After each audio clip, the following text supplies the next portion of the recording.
todos, estou aqui para fazer a divulgação da segunda edição do meu livro, Decisão e Jurisdição Constitucional, que sai aqui também pela Lumen Iuris, casa na qual eu publiquei também a primeira edição.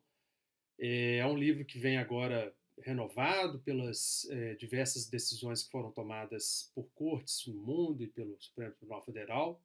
O tema principal do livro é a discussão sobre legitimidade no exercício do controle de constitucionalidade, especificamente em relação a, a, às técnicas de decisão no controle de constitucionalidade, né? A gente sabe que as cortes às vezes são provocadas a declarar uma lei inconstitucional, podem optar por declará-la constitucional ou inconstitucional, mas podem também seguir uma terceira via. É isso que o livro tenta desvendar, tenta trazer ao conhecimento do público. É uma discussão, portanto, sobre técnicas como interpretação conforme a Constituição, modulação temporal, declaração de inconstitucionalidade sem redução de texto, declaração de incompatibilidade ou declaração de inconstitucionalidade sem pronúncia de nulidade.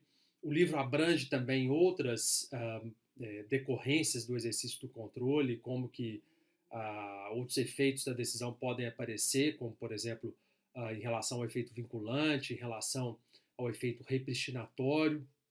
Então, todas essas técnicas que normalmente são de difícil elucidação, principalmente para quem está no início, né, dos estudos do direito, ou mesmo num ponto mais avançado da carreira, elas vêm explicadas de uma forma bastante didática, eu acredito, eu penso, né, em relação ao livro. Ele faz essa divisão de uma maneira bastante clara, procura classificar as diversas sentenças nesse campo, né? A gente denomina aí como sentenças intermediárias o gênero, portanto, dessas técnicas, e aí a gente vai encontrar sentenças interpretativas, sentenças transitivas, sentenças aditivas, substitutivas, e todas elas estão muito bem separadas e colocadas em paralelo, em comparação no livro como um todo, que também procura fazer uma análise sobre a legitimidade dessas técnicas, ou seja, saber se elas são legítimas, se elas são ilegítimas perante as constituições de cada país.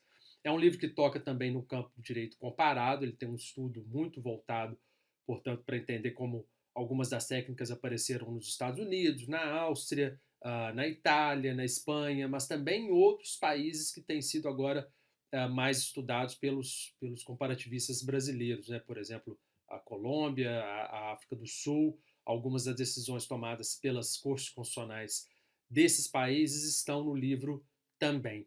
Então, eu faço a sugestão, né, de que para quem tenha o interesse em conhecer, em aprofundar mais no campo do estudo do controle de constitucionalidade, do direito constitucional como um todo, né, há uma abordagem bastante crítica que é colocada ao longo de todo o texto. Então, por exemplo, teorias da argumentação são discutidas, a proposta de Alex, há uma crítica colocada à própria ponderação de valores no livro, né, há um capítulo dedicado a fazer esse tipo de discussão, né?